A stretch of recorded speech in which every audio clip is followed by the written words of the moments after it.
nerve, dickhead.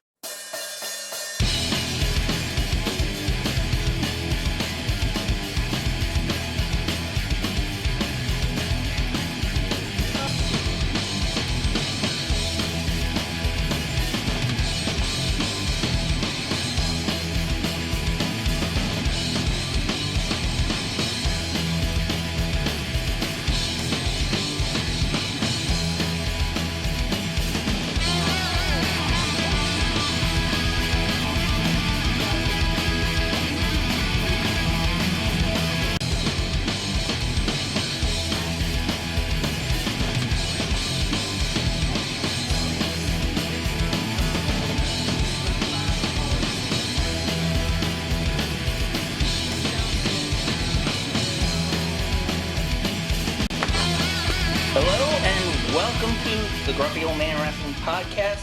You're on RGC Multimedia, Rick Crab, and next to me I'd like to introduce you to the newest member of the Headbangers. You have Headbanger Mosh, Headbanger Thrash, and Headbanger Dipshit Christopher James Spilito. Hi! Oh, Lord. So how many stitches did you get, Boris Karloff? None. I had an accident at work. I bumped my head, got a little cut, a little boo-boo. They said no stitches, no glue. Just let it heal on its own. Yeah, so you had to go somewhere else to sniff some glue, I guess. So now your brain and I'm pinky. Oh, Jesus. We're in trouble. Yeah. Alright, well, few programming notes before we start. This will be the last episode of 2021 where we review wrestling with our normal format, reviewing shows, pay-per-views, all that good stuff, and any news that happens. We have, mark this on your calendars, folks, Christmas Eve, December 24th, 6 p.m. Eastern. We are going to do a special holiday episode, a Rowdy Roddy Piper Christmas. We're going to show 3 segments paying tribute to the man who got me interested in wrestling, Mr. Rowdy Roddy Piper. And just so happens there were 3 Christmas vignettes that we are going to show. It's some really funny stuff. So I'm sure you've seen at least one of them. I know. Yeah, I'm Roddy Piper, yeah. Okay, and the other episode, it will be a compilation episode. It will be, basically we're going to tell 2021 to get off our fucking lawn. Because we're going to play some of our best get off our lawns, and also, as well as some ones that we have recorded, but we haven't aired on this program or channel yet. Get ready for the purge, kids. Right, exactly. You can also treat this if you celebrate Festivus as be like you're airing of grievances. I magically thought that today. Yep. Yeah, just don't get hit with another fucking metal pole like you did today, stupid. Yeah. Alright. Darn. Alright, well, speaking of people who were stabbed in the head, we're going to start off with my Get Off My Lawn. This came from a story on the very day that we're recording this. And I'm reading this and, God, what kind of a world we come to live in where this is actually a reliable source for fucking sports gossip. TMZ Sports. Yeah. And actually, I'll give them credit. They do better journalism than I think a lot of regular networks do with politics. But anyway. Alright. Wrestler Hannibal violently stabs ref with iron spike. Claims ref was, quote, hired to bleed, end quote. Okay. I'm going to read this article and then I'm going to comment and tell why this knucklehead should get off my lawn. I'm going to sit back in your awe. Okay. And it has an update. It's been updated since, I guess, the story first came out. 4:16 Pacific Time. Nicholson is breaking his silence on the incident, claiming the ref was hired to bleed, adding that the man never gave him any indication that he was in pain during the stabbing. He couldn't. I mean, usually he's like, I'll quit it is usually a sign. That's not the safe word. Right, yeah, exactly. Yeah. Yeah, carrying cross maybe, should have given him one. All right. Jesus Christ. Nicholson spelled it all out in a video message Monday, saying he had no idea Del Toro was actually hurt during the match. Bullshit. And if you've ever watched Hannibal TV, I mean, he has a lot of pregnant pauses like William Shatner. Oh, God. I mean, he's really slow. I mean, Cornette's been making fun of him even before this happened. Like this? No, he talks like this. Like as if Dr. Frankenstein invented a new monster and then programmed him to be a wrestling YouTuber. Okay. Jesus Christ. What happened, Nicholson said. This referee was supposed to bleed from razor blade cuts. I assume he actually cut himself with the razor blades. You hoser. Okay.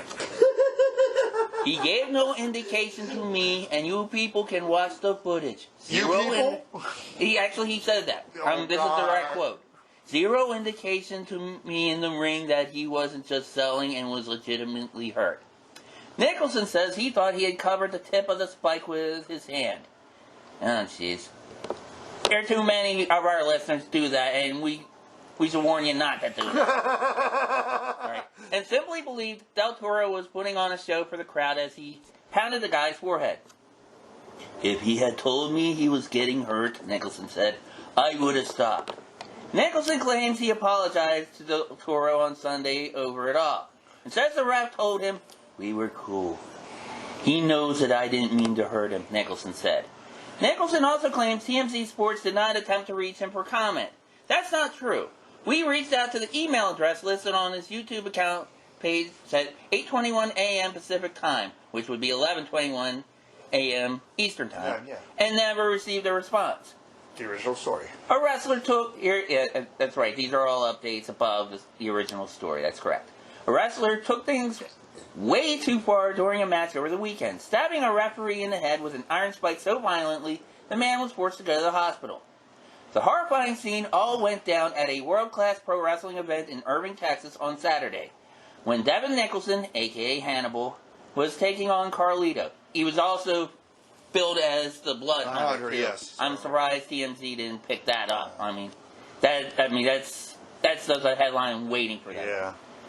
Okay, and then here's a quote from a tweet from someone called the Slop Drop. I think he's a YouTuber. I read this, yeah. I'm not about cancel culture, but promotions need to stop booking Hannibal, a.k.a. Blood Hunter. There's been numerous accusations of sexual harassment and several incidents of him legit injuring people. He's a reckless liability that it's all about himself and getting YouTube views. I'm going to get to that later. Nicholson, who runs a popular YouTube page that has over 300,000 subscribers, and Carlito put on a show for several minutes, with Nicholson eventually pinning his opponent and winning the match. That was not cool. No. Nope, and Carlito should have spat the apple in his face for doing it. Nicholson, though, did not leave the ring immediately, and instead he began fighting with the referee inside the squared circle. In video from the match, you can see it at one point, Nicholson took out a spike and began ramming it into the ref's forehead over and over and over again. The full video, and TMZ actually shows a clip of this. This is all over YouTube. Uncensored, of course. Right. The full video of the match shows Nicholson stabbed and scraped the man with the sharp object over a dozen times, leaving him in a pool of blood in the ring. Eventually, another wrestler pulled Nicholson off the ref, and video from the event shows a public address announcer actually asked for a doctor in the crowd to help the ref. Oh my God. And below that, they're showing a picture of the referee named Lando Del Toro. The ref was ultimately taken to the hospital and required sutures to close his wounds. Damn, he looks like... he looks like Christopher Lee's Frankenstein in the Hammer. I heard he blew an artery. Ooh. Yep, yeah. Well, we're getting to that. Yeah. Somehow, according to a statement on Del Toro's social media pages, he's expected to make a full recovery. Recovering at home, the ref said on his Twitter page. Still a bit fuzzy and pain, yet... Yes, lots of pain, but I'll live. Thanks you all for the outpouring of love and support. Alright, let's see. That's the owner. World-class pro wrestling owner Jerry Bostic, meanwhile, said in a video message Sunday that he found Nicholson's actions appalling and announced the wrestler is now banned from all of his future events. World-class moving forward will not be associated with Devon Nicholson, Bostic said. I cannot and will not condone what happened last night. We've reached out to Nicholson for comment, but so far no word back yet. Again, folks, this is from TMZ. I'm going to find the author of the article to see if we can give him credit. Doesn't seem like they... No, it doesn't. Listed him. Okay. Alright, a few things about this. Okay, it was mentioned that there were sexual allegations. Yes. One of them allegedly may have been towards Selena Della Renta. Because I remember shortly after she left Major League Wrestling, she mentioned about Hannibal basically almost kind of like stalking her. He said when she managed at this promotion called SWE Fury, which was based in the same metropolitan Dallas area. Yeah. She managed him as he portrayed the Blood Hunter. I did not know this until this article. I knew there was heat between her and Hannibal, but I didn't understand why. Yeah. Supposedly, Nicholson paid for her airfare to come to Texas to do these shows and to manage them. And supposedly, Selena wanted to manage other wrestlers as she had in MLW and other promotions she's worked for. And Hannibal kind of wanted more of an exclusive arrangement. He went, possibly some personal feelings going on. Well, I don't know. That's between those two to sort out. We're just reacting to what we read on here. Now, the reason I want this poser to get off my fucking lawn. Years ago, he cried on his channel about how he had fought Abdullah the Butcher, and how Abdullah the Butcher used his head for a baked potato like he did with this referee. Abdullah the Butcher, if you don't know, ladies and gentlemen, had hepatitis C. which there's no cure. And on top of that, a few things with it. Number one, he did not know, allegedly he did not tell Hannibal or the promoter that. Another thing was, as many people who have seen Abdullah the Butcher wrestle, he likes to use a fork as a weapon. And sometimes he likes to gig and get bloody himself. Well, allegedly during this match between him and Hannibal, Abdullah tainted the fork with his own blood and stabbed Nicholson repeatedly with his own hepatitis C stained fork. And Hannibal was allegedly rushed to the hospital and all this stuff. And he even had other wrestlers back in like superstar Billy Graham actually, condemned Abby, and other wrestlers did so too. Rightfully so. If you had anyone do that to you, you should be more considerate to another wrestler you're working with. Or anyone you work with, especially a referee who is not trained to take a bump like that. Yeah. Just because the dude doesn't know how to slice his own forehead doesn't mean you go New Jack Mass Transit on the motherfucker. So, Devon Nicholson, I'm going to say it to you in words that you may understand.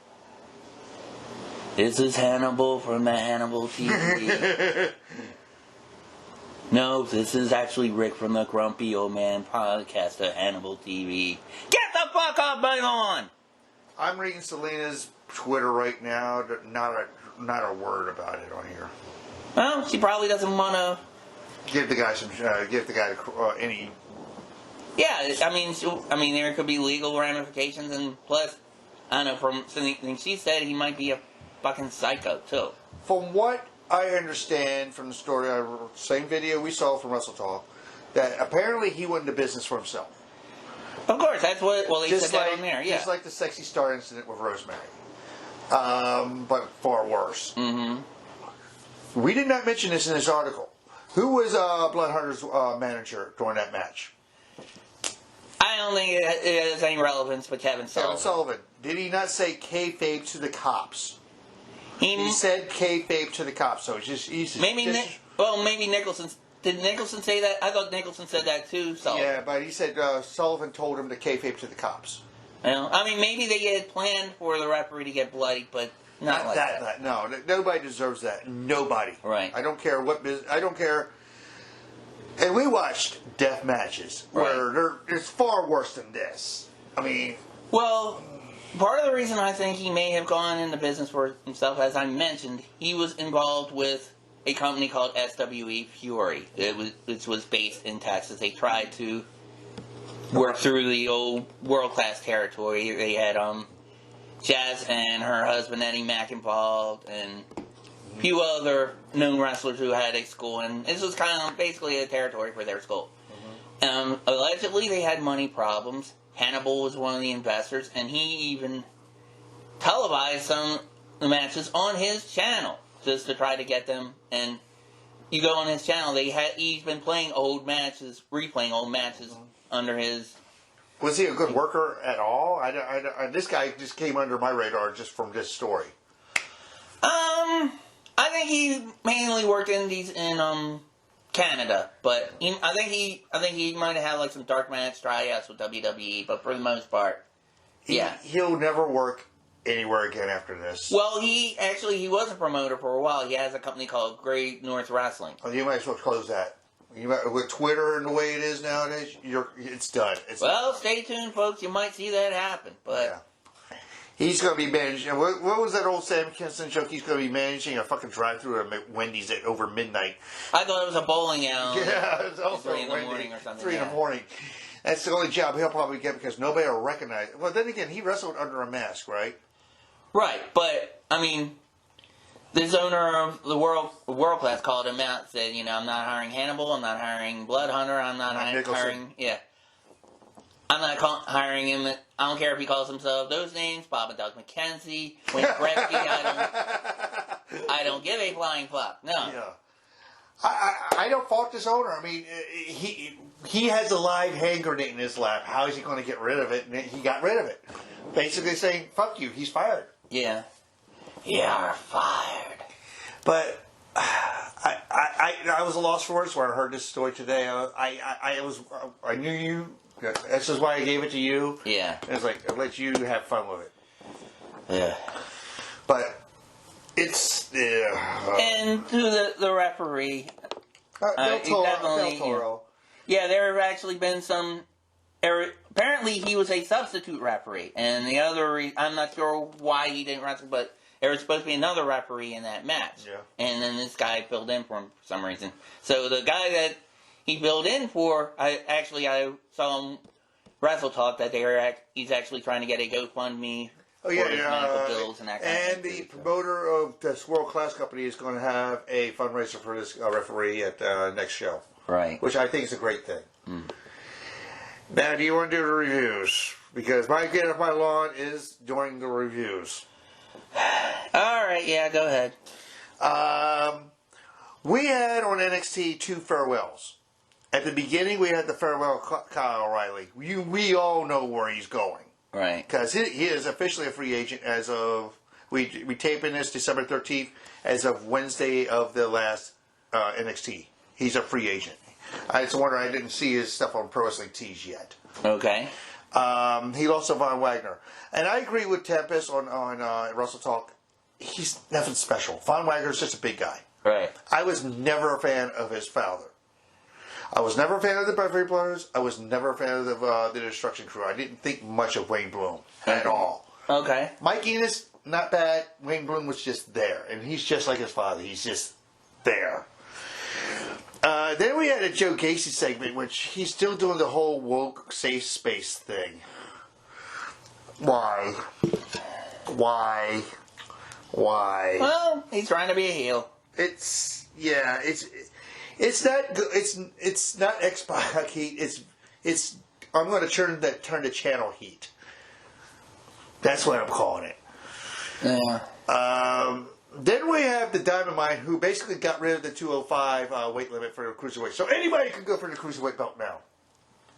Okay. Look, I think it's called the Oprah Winfrey Invitational. You can have a cruiserweight belt. You can have a cruiserweight belt. Well, they said if Gacy won it at War Games, he'd be calling it the all-inclusive belt. Yeah, that's why. Yeah. Oh, this just in. I actually have a copy of. I don't know how this person got this, but this was actually from the headset of WWE, from Vincent Kennedy McMahon himself to the new people in NXT. But then we had the Creed brothers, who I don't know how they're booking them. They're part of Diamond Mine, which they're supposed to be these tough, like MMA type characters. And they lost to Riggs and Jensen, who are basically these two big hoss country boys just thrown together. Riggs and Jensen. What part of Delaware do they live in? We'll get to that in a little bit. Then we had Duke Hudson and Cameron Grimes have another. Duke Hudson's now wearing a wig because he lost hair. Oh, okay, yeah, He's doing the Kurt Angle thing. Yeah, Kurt Angle. I think Jim Cornette did that too. Yeah. And he's wearing a headgear, wrestling headgear, to keep it on. But they're going to have one more match. I thought the hair match would finish off the feud, wouldn't it? Well, it depends how good that fucking wig is. And they're going to have a no holds barred match, which basically everything goes. Yeah. Then, Grizzled Young Veterans, who they're booking as comedy pieces now. Why? Why? Because they have shitty comedy writers on that whole damn company. They have these woke people that can't get jobs, can't fuck up stuff for Disney, Marvel, or. And now they're in WWE. Yeah. Jiro and Kushida. You know what they're calling their tag team? Read that out loud. Jacket time? One wears a sports jacket, and the other one's Kushida, who does the. He dresses like Marty McFly when he comes to the ring. He's been doing that since New Japan. He's a big fan of Back to the Future. Okay, I gotta stop here. Yeah. This shit with WWE, man. It's like, wrestling or not. Who? Well, okay, we know who thinks this shit is entertaining. There's only one person. The ultimate grumpy old man. A senile old man.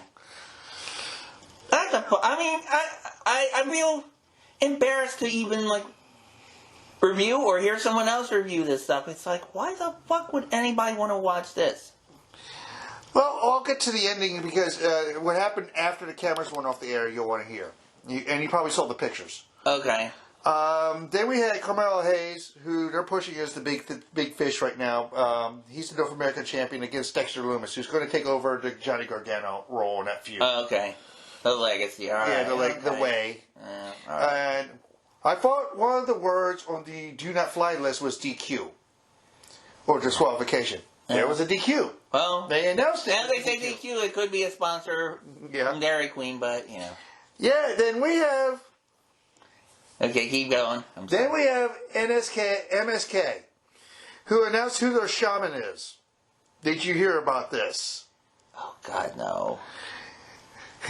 It works with the gimmick because when they were the Rascals, where were they always in and what were they doing? They were in the treehouse around the circle like that 70s show. Oh, no. The MSK was hanging out with Riddle. Oh, Lord. And they open up the fanny pack and go, whoa, man! Oh, jeez. A cheeky eye leading the cheeky eye. Good Lord. Well, when Riddle was down in NXT, he was basically doing a lot of innuendo pot references. And he was there originally. Then we had Toxic Attraction versus two jobbers. And after they beat the jobbers, Cora Jade, who has I honestly think the arm is injured. The shoulder is injured. She had her arm in a sling. She is challenging Mandy Rose for the NXT Women's title. Okay. And again, she's only a 20-year-old kid. Okay. But she has backup, and what a backup. Raquel Gonzalez. Oh, boy. Yeah. Gotta give her something to do. Braun Strowman's real-life girlfriend. Ah. Then we had Santos Escobar versus Zion Quinn. Zion Quinn is an island boy. He does a whole... What's the award prize the Samoan do? It's called the hookah? Yeah, the hookah? I forget, yeah. She does the whole hookah thing and everything. Escobar won with help. And this is what got me. They went picture-to-picture on the feed I'm watching. They didn't show the end of the match, so I had to read the results. Then the moment that I liked, that I loved. This is the one true moment in 2.0 that was really genuine, was the goodbye of Johnny Gargano. Right. He did his promo. You heard about what happened with Grayson Waller doing the whole powerbomb with the table. Right. Did you hear what he did with the chair? He stuck it in his head and rammed his head with the chair into the ring post. Okay. After a chair shot, too. So, they're doing the injury angle to get Gargano out of the company. After the cameras went off the air, Gargano's wife came out. A very pregnant Candice LeRae. And even Gargano said on the on-camera promo, his next big role is to be a dad. And that baby's due in February. Right. And then one of the most iconic photos I ever saw was on Twitter. When Tommaso Ciampa lost the Cruiserweight Classic, what was Gargano doing? Sitting in the ring next to him, wasn't it? Right, yeah. They had that picture. They redid that picture with Gargano. It looks like he was in tears. Right. With Tommaso Ciampa, and then Kyle O'Reilly comes out. And out comes HBK, who's basically, from what I'm hearing, running the show because Hunter's not there still being on the men. Poor bastard. Poor bastard, yeah. But he hugged HBK, and Kyle O'Reilly hugged HBK. And like I said, it ended. We just don't know where Johnny's going right now. I think he's going to.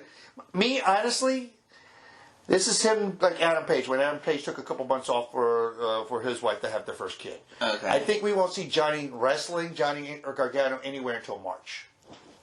Interesting. I think he made his money and he's saving his money. He saved his money. Yeah. He just wants to be there for the birth of the kid and be there for the kid first and foremost. He wants to be a dad first and foremost, which I have no problem with whatsoever. No, do either. In fact, getting out for any reason, Yeah.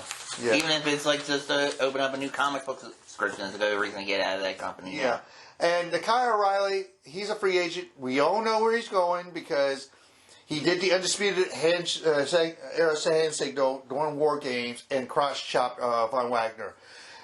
We all know he's going to join his buddies. Of course he is. How would you like to see the Elite versus Undisputed Era feud? They're planting seeds of that right now. Yeah, definitely. With Kobega doing the promo before he left, and he said, "No, I'm not talking to you. I'm talking to them."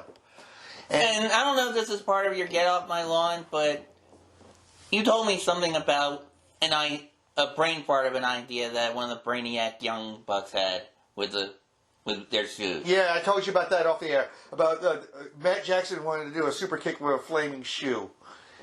Yeah. You go ahead. Yeah, and my reaction was that if he would have said that to me, I said, you first. You first, yeah. Now, we're going to get to the better show. What'd you think of AEW Dynamite? What'd you think of the Punk heel promo cut down the Islanders in the Long Island? Brilliant. Coming out the MJF music was even better.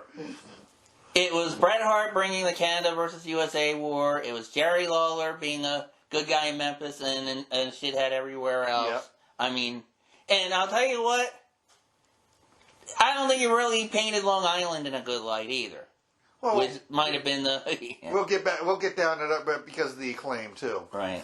But then we had the MJF intro video, and that was brilliant. That was just brilliant. Oh, yeah. It was a spoof of what you see, like, in the WWE Hall of Fame stuff. I thought it was hilarious. Was that his Letterman jacket? Actual legit Letterman jacket he wore? Probably. Yeah, because he actually played football for that high school in that area. But you left that as most important. He was part of the Glee Club, too. Glee Club, yeah. I was like, all right. Well, we found that out during the steak dinner. Yeah. Then we had the Diamond Man Battle Royal. What did you think of the whole Battle Royal as a whole? Tell you the truth. Because yeah, great, because it had a lot of multiple storylines involved. You had the swerve of Dante Martin, who the week before allegedly had joined Team Taz, and then you had MJF was brilliant in that because he was being such a chicken shit heel, but people were laughing at him and cheering him for doing that. But he came into such a fucking pop. Right. Beyond deafening. And I don't know if it was ironic to make fun of Punk for doing this, but he was actually trying to be a babyface. He was actually doing kind of like almost like the mosh pit and leaning against the railings and all that other. Because you never see him do that. Even when he was kind of a tweener with Cody, you didn't see him do that. He still tried to be an asshole, but The final two, which we're going to have in the upcoming Dynamite, was MJF versus Dante. You think MJF? Well, this is not. We're doing speculation. I think we're MJF. It sets up for a good match, and I'll leave it at that. Yeah. Go forward. Then we got Jurassic Express and the Varsity Blondes, which that makes no sense because the Varsity Blondes are usually dark guys. Right. Against the Acclaim in 2.0. Acclaim's rap about Long Island being from there, then downing on the Islanders also added to the heat of Long Island. Yeah. What'd you think of that match? Alright, that was a good match. I'm trying to think, was it on this card or was it on Rampage that had something else with the Varsity Blondes? It was on this. Okay. We'll talk about that. Okay. You mean about that? Yeah. Okay, good. Yeah, that's down further. I got something to say about that. Okay. Yeah. All right. And with it was a serviceable match with pushing Jungle Boy to the moon. Right. Then we had the FTR segment. I forgot what the segment was about. It was just promoting their upcoming tag match with against the Luchas. Yeah. Then we had Chaos. Members of Chaos against the Young Bucks. That's right, schmuck. No, wait, that's a different Chaos. Yeah. That's right. Because it had, It had Chuck Taylor and Rocky, right? Yeah. And Pockets. And Pockets, and you were here. You can rate it. Well, the young Chuckleheads got the win, and then after that they started beating up with Adam Cole. Yep. On Chaos. And out comes a white SUV. It's Trent and his mom. Sue. And I don't know, they were even asking on the show, does this mean Sue's a member of Chaos? I mean, it's... Chaos is everybody, apparently. God, she's going to be outing. Who was Buff Bagwell's mom's name? Judy Bagwell. Is she going to be the new Judy Bagwell? Yeah. I'm wondering if they're going to go to New Japan and rent out like a minivan for her to drive him into the matches or whatever. Yeah, okay, whatever. Then we had afterward, the Young Bucks won, of course. Then we had Ruby, Penelope, and Bunny segment, which they basically did a beatdown on Ruby. Yeah. Which basically is supposed to be Ruby coming up against Nyla Rose soon. Right. You're setting up for a match on Rampage. Yeah. Then we had the Sammy Guevara, and this is what gets me: Cody Rhodes coming out and asking for a title shot. What do you make of that? Do you think it's Cody going darker and heelish? I think he's teasing that because he even almost went through the wrong tunnel, if you saw at the end of that. Yeah, and he kind of teased that a little bit. But he could be jerking the chains off the pants. Or he could be jerking off the pants too. You stay the fuck away from me, Cody. You have a hot wife that you knocked up. Then we had Men of the Year interrupt the whole thing. Right. What'd you think of that? I'm not a big fan of Men of the Year. No, not really. But they're not supposed to be. They're supposed to be heels. But anyway. Then we had Thunder Rosa and Jade segment where I think they basically, it was a video piece of them mouthing off each other. Right, and Jade was supposed to face the jabroni that Thunder Rosa trained. Yeah. Then we got a match. I want to see your reaction to this. Jamie Hayter, Riho. Well, they're setting up for Hayter versus DMD, obviously. You knew this was going to happen. I mean, she's got the title match with the dentist, so, But I like Jamie Hayter. I think they're kind of like wasting her, kind of like they're doing with Bobby Fish and to an extent, Ruby Soho. But Then we got a segment that, why don't they ever let Tony Schiavone do an interview? Because every time he tries to ask a question, there's an interruption. His interviews are that company's Spanish announce table. Yeah. But we had the Varsity Blondes, and all of a sudden the lights go out, and it's Malachi Black blowing the black shit into Julia Hart's face. This is my take on that. Yeah, okay. I got some thing about it too, but go ahead. Didn't Black say he wants to do a House of Black faction? Eventually, yeah. Do you think he's going to do... What was that Black Mist supposed to represent? It's supposed to bring the evil out of you, right? The black out of you? Do you think Julia's going to do an Alexa? That would be cute. I'd like to see that. But that's what I'm thinking. Here's my thing with that whole thing. First of all, Malachi Black, look, you look like a badass. I love your entrances and everything else. Most of the shit that you do. Brother, add some fucking water to that mist, okay? Watch some tapes of Tajiri or the Great Muda. Or even Asuka. Asuka, any heel that spits that shit. And learn how to fucking do it. Rinse, lather, repeat. Yeah. Okay? Julia Hart, God bless her, she was selling that like crazy, but none of it went on her. Mm-hmm. It got to the point where I think, like, Brian Pillman got some on his hand and was trying to smear it on his and her faces to look like Did you read Julia Hart's Twitter? She said her 7-year-old sister cried while he did that. Well, the way she was crying and all, but it was like, Tim Cornette commented and said, okay, it's supposed to be like something that like burns your eyes or whatever. He said, dude, I've been pepper sprayed before. Usually if that happens, it's like your eyes are burning, you're flailing all over the place. You're not just sitting there crying like, your puppy got run over. Mm-hmm. And Brian Pillman, work on your fucking acting, dude. He's still a rookie. No, he's wrestled a lot of places. It's like and I mean, the thing he said, it was hilarious. Did you hear what he said? No. Somebody, come get somebody. Oh, Jesus Christ. I mean, he was trying to be like, get some help or, get some milk. Well, Cornette actually said something very helpful. If you ever do get pepper spray in your eyes, use milk and not water because that water will make it worse. It's like when you eat like spicy wings, like I did just before we started. Here's the... For being the better product than what Vince is putting out right now, it has its flaws, and we saw the flaws. Mm-hmm.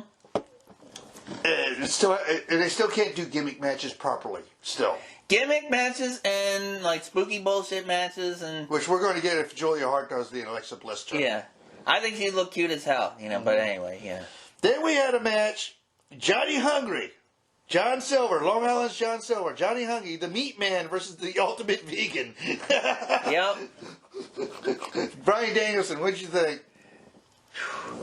He can do no wrong. Danielson, God bless you. And this is his best run of his life. Yes, and Silver put a good match on as well. But I mean, anybody that actually thought John Silver was going to win is his blind is a mark. Yeah. Mark. Yeah. After I did my little rant last show of Impact, they went back and they tried to write the train. Hey, this is the question I posed you off the air. Yeah. When I saw you the last time. About intergender matches. What is your take on intergender matches? I have no problem with them. I actually liked when WWE had the wrestle challenge, the challenge with the intergender match. I thought that was cool. Well, remember back in the 90s they did intergender, was it Lita bled the hard way during a Dean Malenko match? She may have. She has. I don't remember that. Because we had, at the beginning, and I want you, because you know all the players here, Chris Sabin and Mickie James versus Deonna Purrazzo and Matthew Rayhart, the Drama King, Aiden English. Mm-hmm. Do you have any problem with that match whatsoever? No. Because Deonna can work, Aiden can work, Chris Sabin, and Mickie James. So, and the heels won. And to further the whole Mickie James Deonna thing, because they're restarting that for Hard to Kill. Okay. And we'll get to that in a little bit for the Ring of Honor review. Yeah, Impact seems like it's hard to kill and should have been put out of its misery. Dixie tried her best. Yeah. But I liked the match. It was a good match. It was probably match of the night for me. Because, like I said, for a wrestling show, you have too many and this is going out to every promotion. You have too many in-between match segments where it's just blah, blah, blah, blah, blah. I don't care what matches. I know you're supposed to set up shit. I know you're supposed to do backstage shit, but don't stretch it out like they do. Or if you do, have them jump each other. You want to see violence. That's what you got to see wrestling for. Yeah. Because after that, we had a Matt Cardona versus W. Morrissey segment, which I love what Morrissey called him. He hit mid-Cardona. Because they don't... Copyright infringement. Then we had Josh Riley. Then we had Rahit Raju and Lawrence D. Lawrence D was a team of Triple XL, and they did the whole Wrestle House thing with him where he has two personalities. And a lot of letters, apparently. Yeah, and apparently the match got thrown out because Josh Alexander came in and destroyed everybody. Okay. And Alexander and D'Amore had it out, and it looks like it's Hard to Kill. We're going to have Josh Alexander versus the man who was formerly known as Bronson Reed. Jonah. Okay. Then we had, this is, again, all this bullshit here. You had Bullet Club and Laredo Kid. It looks like it's going to be setting up a future Impact episode with Laredo Kid versus Chris Bay. Okay. That's all X Division guys. Right. And you don't have a problem with the X Division. Yeah, they're okay. Then we had Steve Macklin, Decay. I barely remember this shit. Because you had Taurus. No, they had Rosemary and Jessica Havoc saying they want a rematch. the inspiration. And the more, they weren't. Havoc and Rosemary won't be in the Ultimate X match. Gotcha. Because we don't have any names for this Ultimate X female match yet. Right. Then we had the Learning Tree, which was Zicky Dice and VSK. Okay. You're very familiar with Zicky Dice. Yeah, I'm not that familiar. From NWA. Right. Against Vengeance. So the Learning Trees are basically overpaid jobbers now. Right. Jobbers to the star. Then we had Eric Young versus Rhino. Rewire wrote. Clusterfuck finishes street fight inside of a building in a parking lot. Yeah, okay, a street fight? Come on, dude. And Sam's Town Casino. In Vegas, which Eric Young won because it was a lot of fuckery from Violent by Design. Right. And they beat down Heath Slater, and I forgot who made the saves. Well, Rhino brought that on himself, because if you've ever been to a casino, the last thing you do is sit in the chair of a slot machine after an old lady's been there for 3 hours. Yeah. And that's probably what Rhino did, and he probably deserved it. So Then you had Tennille Dashwood, who's Australian, meet up with the Inspiration, or the Iconics, and it turned into a love fest, and Madison Rain was on the way, felt like she was the odd girl out. So it looks like they're feeding into maybe an Inspiration versus Influence feud coming up, because it's Tennille Dashwood who was Emma and Madison Rain. Then we had, this one made no sense whatsoever. Inspiration and Influence, all 4 women, against all 4 members of the Decay, which had 2 men in it. Go ahead. it's Impact. It's Impact. Not supposed to make sense. Yeah, it's not supposed to make sense. Then Decay won. The men had very little to do with. They let all the women do all the work. Right. Because if you saw what Black Taurus looks like, you want them against Madison Rain. Thank you. Yeah, exactly. No. Then we had Lady Frost coming back. From what I heard, she was hurt. Yeah, I'm not sure. She might have been during one of the NWA tapings, but yeah. With Scott DeBoer, and basically saying the first name in that Ultimate X match is Lady Frost. Oh, wait a minute. You know what? She was hurt a while back, because I remember when they had the Tournament of Champions, she actually had her arm in a sling for a little bit. So, yeah. Yeah. So, and Impact, it seems like they tape their shit like, I don't know, 8 years in advance. Yeah. They kept it very much involved. Right.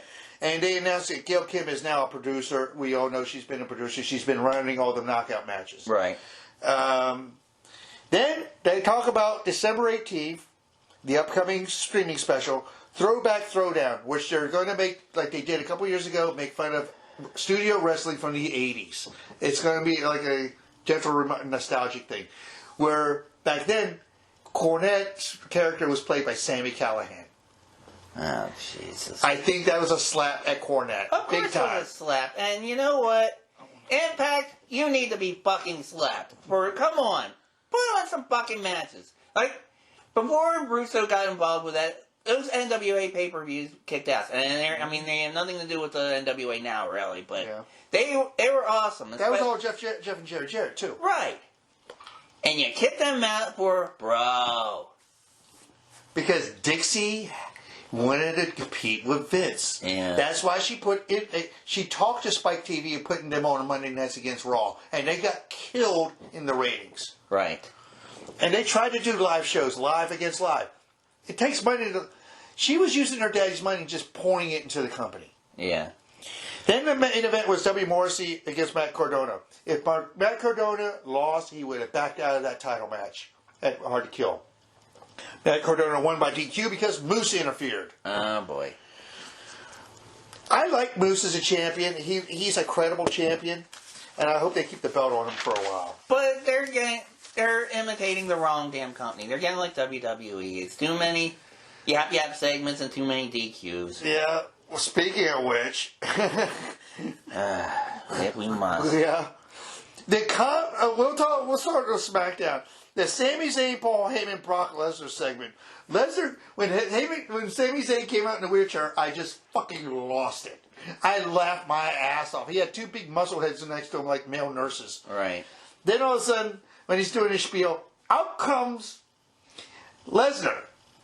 And they act like Canadian buddies, right? Because even though he's from Minnesota, he lives in Canada now. Right. And all of a sudden, Heyman shows up. And what the Heyman comment about, they're in Los Angeles, it's legal there. The animals I just ate must have just kicked in. You two are acting like buddies? I laughed my ass off. Kudos to Paul Heyman for pulling that off. Yeah. Then he destroyed fucking, and then he did the whole introduction to Beast, the Conqueror, and all that. Brock Lesnar. And Lesnar turned into the monster we know he is and destroyed Sami Zayn again. Oh, jeez. Then we have a match, I don't understand why they're burying Nakamura. Bogues and Nakamura in a tag match. Nakamura's the Intercontinental Champion. They take him on against Carrillo and Garza again. When's the last time he actually defended that damn I don't even, since he won it from Apollo Crews. Jesus. Then we had Drew actually stabbed Adam Pearce's table with Angela. Yeah. Yeah, put it right through the table. Yeah. Then we had what I liked as the match was Sheamus and Drew, because those two, remember, they had a match on that pay-per-view before Mania that meant nothing. Right. And they basically had a match right here on SmackDown that meant nothing. And what also meant nothing attached to that, who was it that stole that fucking desk at the... Oh, that was the mid-card vortex. Oh, Jesus. So it looks like Corbin and Drew are going to have a feud. Mm-hmm. Oh, no, Drew's getting caught in the mid-card vortex. Mm. Then we had the Heyman Kayla. What do you think the whole Heyman and Kayla thing, where Heyman acts like Kayla's stalking him? I don't know. He's acting like a shiesty lawyer that's getting followed by TMZ reports after reporting on Hannibal TV. This is the Hannibal report. Okay, I'm done with that. All right, good. Then we had the Naomi Sonya match that never happened because who was the guest ring announcer? Natty Neidhart. Natty Neidhart, and then The timekeeper was Shayna Baszler. Shayna Baszler, yeah. And who came out to help out Naomi? The Protector. Yeah. From the game WWE versus Capcom style. Yeah. Oh, she's a doll baby. But okay, this is my whole thing with those kind of things. It's like, alright, yeah, it looked cool, but like, number one, the people in the stands didn't see all that They didn't shit. see the fucking CGI lightning shit. Unless they look at the screen. Right, and number two, well, they might not even shown it on that, but number two, again, suspension of disbelief. If she really was a virtuous babyface who wanted to come out and help Naomi, she wouldn't be going through her fucking entrance. Glacier is coming, Mortal Kombat routine before helping her. She would just go out there and help her. Just kick ass and take names. Fucking WWE, man. Oh, it gets even better. In the next segment, Arcade Bro, which makes no sense of a Raw wrestlers being on there, with Jackass. Johnny Knoxville. Actually, that makes perfect sense. Because? What do you mean, because? Because Riddle is a jackass. Yeah, he should be on that fucking show. He shouldn't be on WWE, man, but whatever. Then we had a championship contenders match, which made no... I agree with Chopper on this on Wrestle Talk, because I thought his eyes were going to pop out of his head the way he was ranting and raving about this. Well, it's a Charlotte Flair versus Toni Storm. If Toni Storm won, she got DQ'd. Charlotte got DQ'd. That made no sense whatsoever. None. It's WWE. It's not supposed to make sense. It's like Impact and WWE are taking turns getting hitting the head with the same fucking machine you broke at work. Yeah. Oh, I'm losing my mind. Oh, God. Then we had what I liked as a segment was Pierce and Lesnar, where Lesnar talked about hunting that moose. Did you hear about this? No.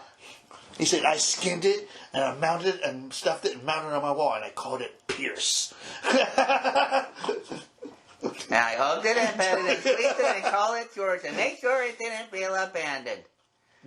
This is the most we've heard Lesnar speak in 5 years. Yeah, and we're finding out why. Yeah, suffering succotash. Then we had the main event. Who is the best tag team right now in the Which WWE? makes no fucking sense. You have two teams that are champions, one team that are former champions, and who wins the match? The whole team without the belts. Yeah. Go ahead. Long time. Long time. I can hear it. Simon Miller, I'm going to do it with you. Why? Why? I still don't know why. I'm doing okay. I can't stop. Did he actually do that during the review of this? He's done that a bunch of times. During this review. I don't think he did it. I think he just laughed and was like, man, this is fucking stupid. He didn't say those words, but basically in his own. But like I said, and I agree with. The only best thing was Roman, and Roman wasn't even there that week. And we had except for the video package, which, come on. And where were they? They were in. Yeah, that's right. They were in L.A. The previous SmackDown. Yeah. Now we're going to get to the good show. Right. Rampage. Me and you talked about this on off air about the reverse booking. Yeah. And you said, what was your reasoning of the reverse booking? I think the reason they're doing this is because of the hours. They figure they can get more hours at 10 o'clock on Friday than they will at 11 because the young demographic that they're going after are going, well, maybe not as much as they used to. I've seen a lot of videos about this, but there are a lot of people who usually go out, in that age group, usually go out to bars or to restaurants or like we did or last whatever weekend. On Friday. Like we did last weekend. Yeah. Yeah. We had the Lucha Brothers defend the tag titles against FTR. What'd you think? That was a damn good match. Always a good match. Phoenix can't do fucking wrong right now. Neither can Penta. No, especially that little, spoiler Undertaker rope walk. That was amazing. Yeah. Well, from Phoenix? Yeah. Phoenix, screw Rey Mysterio and screw all the luchadors we've been seeing before him. That guy is the luchador right now. Yeah. What'd you think of Ruby, Anna, and Tay Conti versus the heels of Nyla, Penelope, and Bunny? The winner was everybody. Well, I wouldn't say that because of Nyla. Yeah. Yeah. And there's for some people they would think that too, but no. No, that was serviceable. Serviceable match, and I was glad to see the Bunny actually get a win for a change because usually she gets squashed a lot. Yeah. Like I said, I used to watch her in the Indies as Cherry Bomb. She is a good worker. Yeah. Then this is the segment that kind of made me scratch my head a little bit, was the FTR, Sting, and Darby segment. Why are they attacking Sting and Darby? I think they're trying to do something with Tully Blanchard and Sting in Greensboro. I think that... Yeah. Wasn't Greensboro the site, the infamous I Quit match also with him and Magnum? It might have been. All I know... I do know for sure that was the first time that Sting won the title. Yeah. And it was in that building, but yeah. Then, the debut. This is my get off my lawn segment. Alright, here we go. Okay. Granted, it's Hook. It's Taz's son. He had his first match, his debut match. A nice little build up of him just being at ringside. He had one match. It's a good match. I thought it was a very good match. Yeah. The guy showed a lot of promise. I saw a lot of his father in him. I am not like Dave Meltzer, Tempest on Russell Talk, who gave it a 10 out of 5. Right. Yeah. Sean Ross Sapp, and the rest of them who are just fucking jerking themselves off all over this kid, thinking he's the greatest thing since fucking sliced bread. Okay? He had one fucking match. Get off his dick. Give him some more time, see what he does. Do you agree? Yeah. Reading Twitter the Friday of this and reading it the next day, my head was about to explode of how much of a love fest for this kid it was. It was like, one match. Seems like the Khan family are paying for PR for this when they should be paying for a real coach and players for their city football team. Yeah. Sean Ross Sapp is a really good, reliable source. And we'll get to him later about the Jeff Hardy thing. And it blows my mind that they're coddling this kid as much as they are. Again, it was one fucking match. Granted, it's for Fuego del Sol, who's jobber to the stars, and you even said it off air. it's going to lead up to a feud against Dante Martin, which me and you are invested in. Mm-hmm. Meltzer, all of you, get the fuck off my lawn.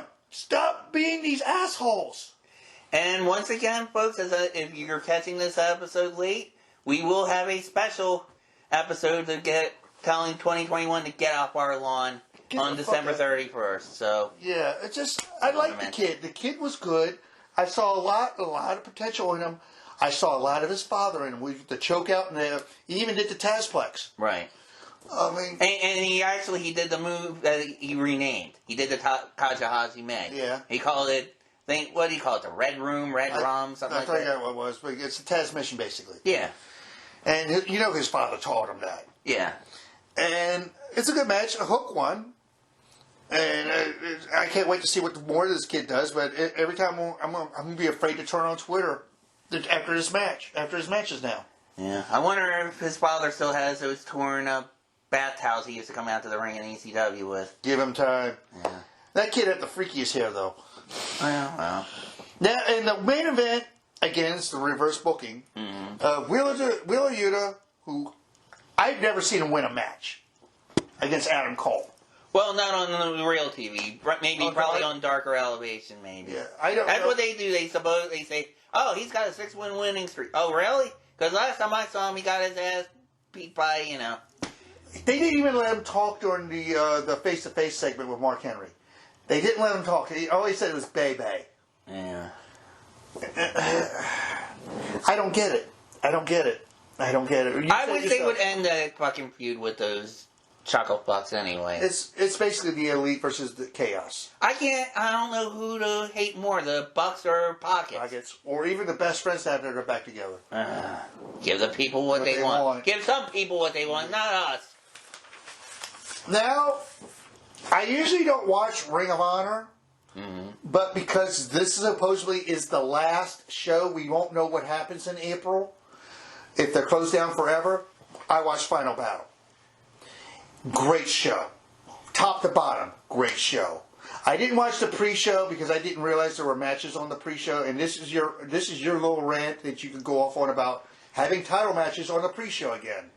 Title matches, women's matches. What was the sixth woman? Yeah, well, the final match, I can understand having some good matches to preview into, to get people to buy the pay-per-view. I understand that, but still. You had the 6-man tag title match, which should have been on the main show. Right, but that was more to get people to buy in. Yeah. First match was Dragon Lee versus Ray Horus. Have you ever seen any of these two? Trying to think. They sound familiar, probably not. Great. I think I've seen Dragon Lee. Great luchador match. Great, fantastic luchador match with Dragon Lee winning. Sprinkled throughout this pay-per-view, there were guys who came through the door of Ring of Honor basically saying, thank you. Right. Anybody who got the only forbidden door is Stamford, Connecticut. We know this. Right. They had an Eddie Edwards thank you video, which I thought was really good. Then it went into the TV title match. Joe Henry. Have you ever seen Joe Henry? I saw him with you. Oh, that's right. Yeah, he does the whole boy band gimmick. And he was also in One Culture Wrestling promotions a lot too, and a lot of the British promotions. Versus the last real man, Silas Young, and versus Rhett Titus versus the champion, the TV champion, Dalton Castle. By the way, he has new boys. He now calls them chicks. Oh, Jesus Christ. When you watch this, you'll be like, oh, I'm familiar with Mr. Castle's work. Yeah, okay. But we have reading. I got to step away for something. Okay, well, we have a new TV champion in Rhett Titus. Right. Now, then we had Adam Page do a thank you video. All right. That was pretty good. Then we had Mecca Brian Johnson. Again, these are new guys to me because I'm not familiar with the product. Okay. Against Josh Woods for a pure wrestling title match, which was really good, really fine. It was serviceable. Josh Woods retains the title. Then we had Jimmy Jacobs do a thank you video. And Jimmy Jacobs was very, how can I say it? He got his name started in that company, I think. Then we had what I consider match of the night, which was a very violent, very out of control match. We have a fight without honor between Shane Taylor and Kenny King. You have to come back for this because this had all kinds of plunder in it. All right, well. This had all kinds of. They had tables, they had chairs, they had ladders. You name it, they threw it. Oh yeah, I saw all that. Yeah, a lot of stuff that would give Blue Levy a heart attack. Yeah, Shane Taylor wins, but right afterwards, not the handshake. They're not calling it the hug of honor. They hugged each other, and he gave Kenny King a jersey. Okay.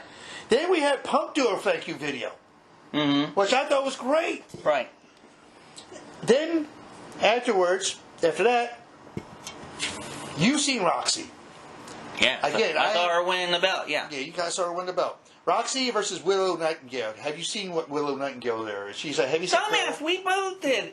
MLW, she was there. Oh, dude, that's like. Jesus Christ. Remember, hitting the head. Oh my God. It Just was- check for CTE after this goddamn show. Jesus. From what I remember this match, I saw a couple botches here and there, but Yeah. yeah. Well, Roxy's only 20. She's only 20. Willow's young herself. She's in like in her earlier mid. They're both very. You can tell they're still kind of greenish. Right. After the match, Deanna Purrazzo shows up with the Reinas de la Reinas title. Mm-hmm. She said, and I quote in the promo, and she won't face off the Roxy. Right after she beats Mickie James at Hard to Kill, she's coming after the Ring of Honor Women's title. Winner take all. That means all the belts are on the line. Does this mean we're going to get Deanna the belt collector? That's what it sounds like. Then we had an Adam Cole thank video, which is very good. Then we had Violence Unlimited, which has Homicide and a bunch of, I forgot who's all in this, against the Foundation with EC3. Everybody hit an old Ring of Honor finisher. That's what I heard, yeah. And it was fantastic. It was great. Violence Unlimited wins. EC3 gets on the mic. What did he? What 3 words did he? 4 words did he say? I have no idea, Chris. Go ahead. He said, "Unleash the Titan." Oh yeah. Out comes the former Braun Strowman and destroys everything in his path. He's now called either Titan or under his real name of Adam Scherr. What do you think of? Even though it's his last show, we don't know if he'll be coming back. What do you think of Strowman? I thought it. ROH? Well, I mean, I thought it was a good surprise for the show, you know. But Yeah. I don't know if it was wasted. But I think it was wasted. Then we had the Young Bucks thanking ROH because they wouldn't be anywhere without ROH. right. Then we had the tag title match, OGK with Maria Kanellis against them boys. Right. Reach for the sky, boy. They even come out to that. Good. The Briscoes win. One of the high points is Mike Bennett actually accidentally spears his wife. Yeah, I saw that. Then the Briscoe, Jay gets on the mic. He's a poet laureate. And he goes, any damn tag team out there, we'll take them on. The lights go out. You hear the Midnight Express type music. Right. Then you see the crowd at FTR. The lights come back on. It's FTR in the ring apron. And there's a pull apart between both teams. This is not a prediction. This is a spoiler. The upcoming winter's coming. They're going to be there. Okay. They're going to be there. So, what do you think? What do you think of FTR and Briscoes? They've been talking about that on Twitter. We've mentioned that. Yeah, and they basically CPE. What the fuck, dude? They even laid it out right in front of us. Right. Then we had Bryan Danielson do a thank you video, which was fucking amazing. Then we had Bandito was tested positive for COVID, so they stripped him of the world title. So we had a vacant world title, and it was the original ROH title with the big red letters in the middle. Okay.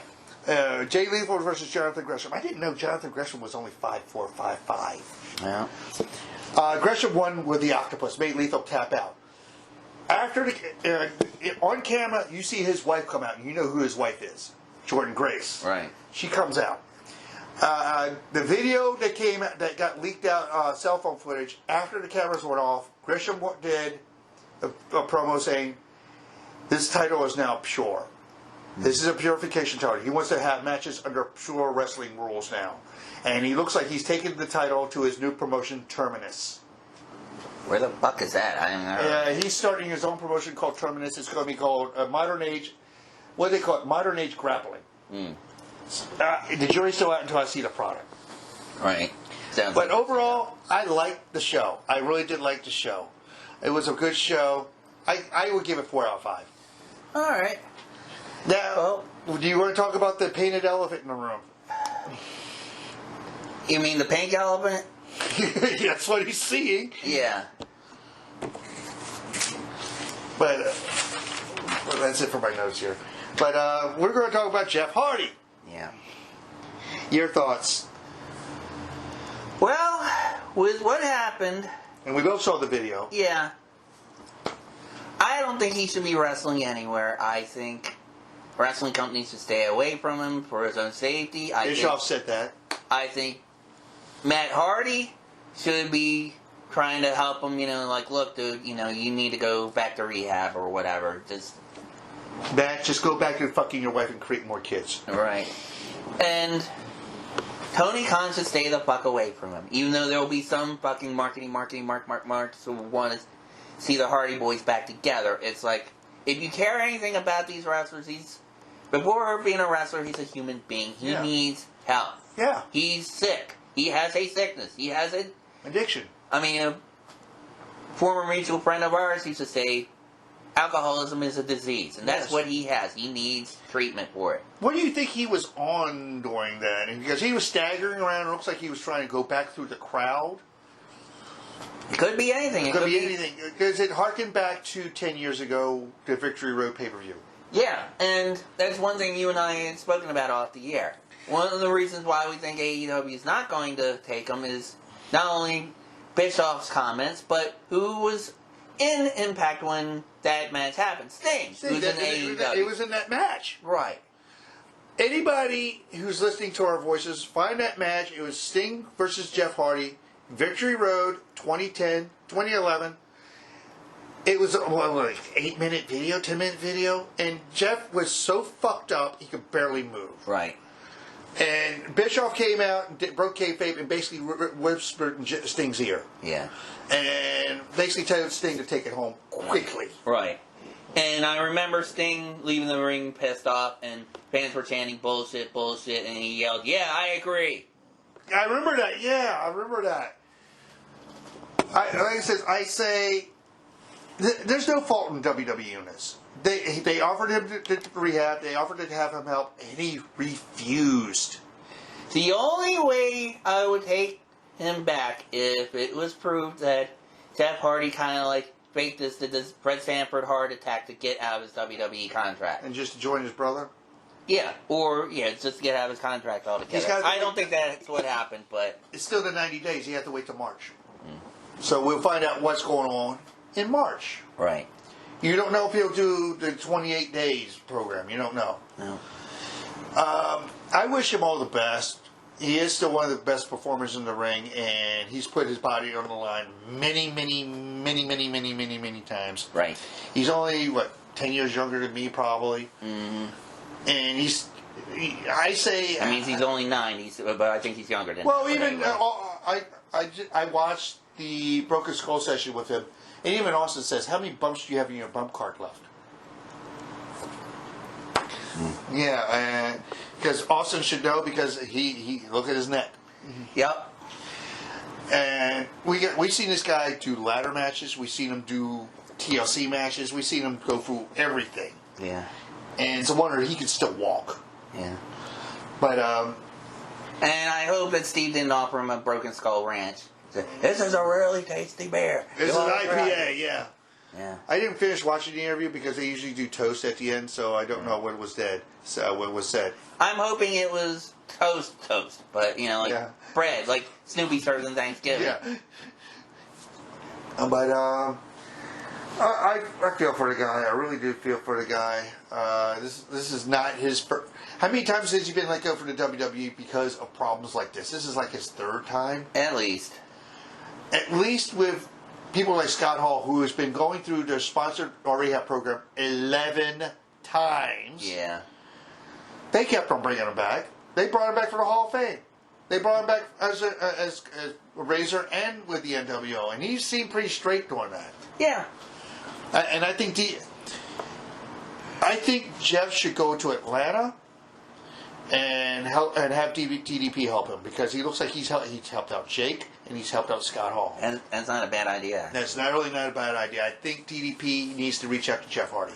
Yeah, but again, with anyone suffering from that, Jeff wants to be helped first. He can't do. I mean, we know friends who drink and especially after last weekend. Yeah, right. No comment. No comment.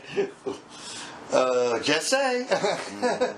But I want to end this on a sad note. We lost 2 this week. Right. What are your memories of Blackjack Lanza? Not a whole lot. I mean, I remember seeing early matches with both the Blackjacks, and I remember the most vivid memory I have of him is when he gave us. I don't know if he was giving a speech in the WWE Hall of Fame or he was doing the introduction for somebody. He ran long. Oh my God, Foghorn Leghorn, holy shit! But I understand he was a good agent during the Attitude Era, and he's credited with a lot of their magic during that time. Didn't he manage to do blackjacks with JBL or Wyndham? He probably did. I think he did, yeah, when they did the whole blackjack gimmick. Mm-hmm. Unfortunate, he was 86. Then we lost Jimmy Rave today as of this taping. Mm-hmm. He had demons. Because of those demons, he had his legs amputated and one arm amputated. Oh, Jesus. Yeah, and they were getting ready to do a GoFundMe. He submitted to his injuries today. Mm-hmm. My heart goes out to his wife, his kids. Jesus. My memories of him was when he was in TNA with Christy Hemme and then Lance Hoyt, who's now Lance Archer, the Rock and Rave connection. Right. They were actually doing a rock and roll gimmick. Mm. And Christy Hemme was their vocalist. Oh, okay. Because I found, didn't Christy Hemme put an album out or some shit around that time? She probably did. She did a lot of things. Yeah. But my heart goes out to them. My heart goes out to the family, the Lanza family. R.I.P. That's all I gotta say. All right. Well, anything from the NWA MLW front? Not offhand. No, I didn't. No, I don't have anything. We'll do that when we go back to our regular reviewing. But like I said, Jeff Hardy, get the help. Yeah, definitely. Get the help. All right, folks. Well, look, we're gonna let you go, and just like I said, 2 special episodes coming up. Christmas Eve, we have the Roddy Piper Christmas. New Year's Eve, 2021, Get Off Our Lawn. Special episodes. They'll be premiering, but you can watch them any other time. So, hope you have a happy, safe holiday, and we'll talk to you next time. Stay safe and have a nice day. Shit.